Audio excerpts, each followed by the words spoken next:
hello गति को सनाम को सगुन जोहार मसीदा ऑफिशियल यूट्यूब चैनल रे पे सनाम को सगुन दाराम तबे दिलाबन तेहना नवा वीडियो रे अब सनाम बन बड़ाई नामा सीता सोरेन बखराते जे सीता सोरेन जेएमएम रे हेज दाड़िया कना से बाय हेज दाड़िया कना तेहना नवा वीडियो रे अब बन पूरा पूरी बन बड़ाया आदो वीडियो बिना स्किप करते बन नेलमा पूरा एहब खन मुचाद धारी तबे गाते को देला बिना बिलम करते वीडियो बन स्टार्ट लगे तबे गाते को अडी रस्करिया खबर हेज लेना सोशल मीडिया करे और बड़ाई नामक कान थेना सीता सोरेन अडी उसरा गे घर वापसी यानी जेएमएम रे वापस से हजुआय से रुवाड़ हजुआय और जहां दो शिबू सोरेन पार्टी कान जहां दो होनहार ते पार्टी कान हेमंत सोरेन ना पार्टी कान झारखंड मुक्ति मोर्चा ओना रे रुवाड़ हजुआ चेदा से सीता सोरेन दो चलावेन लोकसभा चुनाव रे खन लहार ओना खय लहार गे उनी दो जेएमएम बगी कते उनी दो बीजेपी ते चलाव लेना से चलाव कना और उन ओक्ते रे हेमंत सोरेन दो पूरा मुसीबत रे थे कना उनी दो जेल रे थे कना एनतो सीता सोरेन बाय हुदिस बड़ा लेदा और नवा होनहार ते जहां पार्टी कान ओना दो बगीयदा और बीजेपी रे चलावना तबे गाते को बीजेपी रे चलाव कते उनी बन नेल किदिया लोकसभा विधानसभा बनार चुनाव तपामना मेनकान ओकाटा चुनाव रे बाय जिते दाड़ेदा आदा नोआ इयते उनी माने बनाव किदा और हो घर वापसी लगी से रुवाड़ो लगी आकुआ जहां पार्टी कान झारखंड मुक्ति मोर्चा जहां दो शिबू सोरेन ने बनाव का ओना पार्टी रे रुवाड़ो लगी उनी दो पूरा पूरी कुरुमुटु किदा और आकुरेन परिवार सला जावगे प्रोग्राम जहाना कोगे हुयुक कान थेन गोटाए सेलेदोक कान थेना जाबे उडुक लेना उनरमा तो अकय सला गे बाय नपामोक कान थेन और जब नते हजुए मेन किदा तबे दो पूरा पूरी नपामोक एहब किदा से झारखंड मुक्ति मोर्चा रिया जहां सरकार हेमंत सरकार रा पूरी सरहाव किदियाय तो ओनाते बड़ाई नामक कनो जे सीता सोरेन दो आरहां वापस हजुआ और हेमंत सोरेन रेन जहां दो आज काकारेन कुड़ी रेखा सोरेन उनी हो पूरा पूरी लय उतर लेदा जे सीता सोरेन दो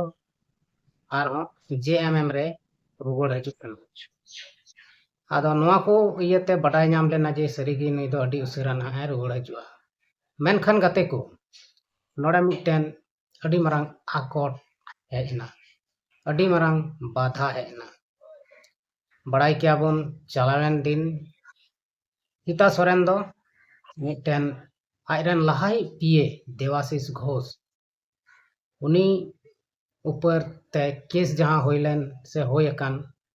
उनी दो बांगमा सीता सोरेन पिस्तौले उदु आदि थेना उनी गोजे कान थेना आदो उनी को साब किदिया और को केस दिया और जेल ते को उनी दो को इदी किदिया उनी देवाशीष घोष की से देवाशीष घोष रेन बकत कुड़ी रानी घोष उनी दो चे चिका किदा सीता सोरेन ऊपर ते आज हो केस ठोकावा दिया और उनी दो केस दिया बांगमा वाले देवाशीष घोष को क्या किडनैप किदिए को किडनैप कते उनी आया एटीएम कार्ड से ईमान तिया कागज पत्र जमीन जायदाद कोरेना तहलना ओना को सनाम को रेज किदिया जबरदस्ती और उनी दो जबरदस्ती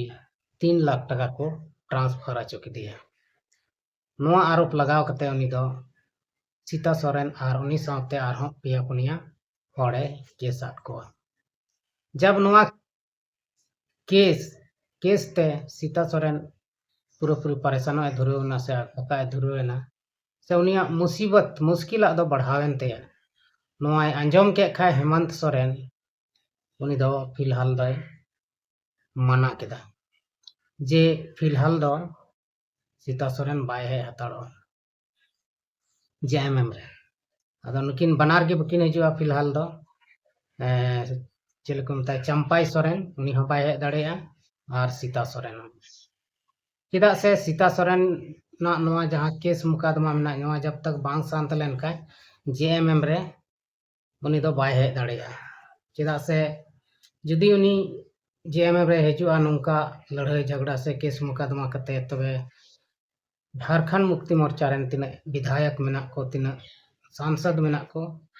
सनाम को तलारे मिटन बदनामी रिया बात हुआ ओनाते उनी दो बाय हेर ताड़ो फिलहाल दो तबे गाते को नोहाय नोंका मुश्किला नितो सीता सोरेन ऊपर ते होई कना उनी दो अडी मुश्किल रिया पड़ाव कना हेमंत सोरेन भावना इनाय चिंता इनाय ओनाते आज हिली पार्टी रे बाय आदेर लेदिया नोडे बन नेले कना सीता सोरेन भावना कना चेदा से उनी दो नितो मिटन केस रे फसाव कना ओनाते पूरे रादा और होय दाड़िया जेल होय चलाव दाड़िया सीता सोरेन नितो नोआ केस रे फसाव कना और नोआ केस रे उनी होय हो दाड़िया जेल होय चलाव दाड़िया नोआ को इये तगे झारखंड मुक्ति मोर्चा रेन सनाम नेता को मना केदा बांगमा उनी नुना नोआ केस मुकदमा रे पड़ाव कना और नितो नोते हिजुआ तबे दो नुई जेएमएम होय मिटन माने बदनाम दाड़िया ओनाते नितो दो उनी बाय हे ताड़ो और बाको हे ताड़िया बाको हताव ताड़िया जेएमएम रे तबे गाते को सीता सोरेन नितो जेले चला आय से चिका आय नोआ दो बाबन लई दाड़े किया और हम दाराय कान वीडियो रे अब बन ओना रे अपडेट बन बड़ाया ओना को बड़ाय लई ते आपे जुदी बापे सब्सक्राइब कर खाय मसीदा ऑफिशियल यूट्यूब चैनल सब्सक्राइब करते दवाई तबन पे चेदा से नोआ रे नोंका गे खबर को अगुई तबना और ओना अपलोड साथ गे आपे ठे ओना रे नोटिफिकेशन चला आदो अब बन नेला जे मेनते नोंडे हेमंत सोरेन से कल्पना सोरेन नुकिन बना हड़ते नितो सीता सोरेन किन गणवाय कना से बकिन गणवाया नो केस मुकदमा रे नो दो लहा से वीडियो रे ना बन बुझ नाम लिया एनते नितो नुई अडी मुश्किल रे पड़ाव कना सीता सोरेन और नो मुश्किला दो उनो उसरत दो बांग चबात तया लहार गे नुई गलती चिकाव कदा बाय हुदिस बंदिस लेदा ची चिकाय हुयुत तिया बांग चिकाय हुयुत तिया पारा घरा मेनते तुरंत गी पार्टी बदल केदा अदो कहीं ना कहीं नोआ रे बन नेला बीजेपी हो नितो उनी नोते हेज चुआय बाको मेन जोंग कना चेदा से उन मरांग पार्टी केना को और उनी तुरंत दले बदल गदा नोआते उनको नितो मुश्किल ᱧᱚᱜ को बुझाव दा पसे अदो नोंकाते अडी मुश्किल रे पड़ाव कना नितो सीता सोरेन दो भावना चिंताय दाय रुवाड़ दाड़ियाई से बाई रुवाड़ दाड़िया आयमा लेकाना चिंता भावना उनी ऊपर ते परे कना अदो ची बन मेना अब दो उनी जखने गलती कदाय कई दोष कदाय तबे दो ओना गलती दो आज गे भोगाव हुयुत तया और नोंकाते उनी दो फिलहाल दो जेएमएम रे बाय हे ताड़ो जहाँ तिस गे हिजुक कन नोआ रिया ताजा तरीन अपडेट हमेशा एमा पे मानो चेक मना मसीदा ऑफिशियल यूट्यूब चैनल जुदी बापे सब्सक्राइब का खाय सब्सक्राइब बटन जोटेट करते सब्सक्राइब का पे चेदा से नोआ चैनल रे नोआ झारखंड रिया न्यूज को और एमान तिया हो हिजुआ